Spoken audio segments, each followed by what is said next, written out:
Happy 40th Anniversary, IMS! Bago mag-enjoy, may ilang friendly reminders lang mula sa ating IMS backend team para sigurado smooth at masaya ang ating year-end celebration. Una sa lahat, siguraduhin nating maaga tayong aalis papunta sa venue, Hilton, Manila.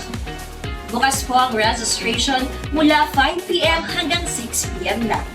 Sayang kung mali, hindi ka na makasali sa raffle at Star of the Night contest. MacBook Air pa naman ang grand prize sa raffle ngayong taon.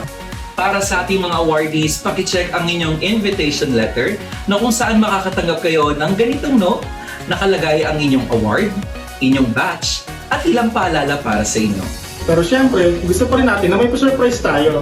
Kaya, hindi mo natin ipapaalam kung sino ang ating mga most promising FE, most productive FE, at ang ating mega millionaires. Kaya, pay attention na lang kapag tinawag na namin ang pangalan nyo, ha? Para maayos at tuloy-tuloy ang ating programa, tatawagin ang ating mga awardees batch by batch sa gilid at stage kung saan aayusin kayo ayon sa pagkakasunod ng awards. Mag-i-alala tayo ha, kapag tinawag na ang batch mo at wala ka pa, sayang, hindi ka na makakakit ng stage. Kaya kapag may oras, silipin ang invitation. Dapat alam natin kung anong batch tayo.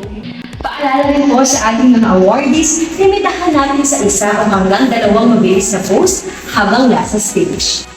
Bago makita ng stage, isipin na kung anong post ang gagawin mo. Ganito ba? O ganito? At huwag mag-alala dahil may professional photographer na kukuha ng inyong litrato kasama ang inyong award, kaya no need nang magpautos sa kaibigan habang nasa stage. Kaya relax, ngumiti, at enjoy ang buong gabi. Mula dito sa IMS Backend Team, Happy 40th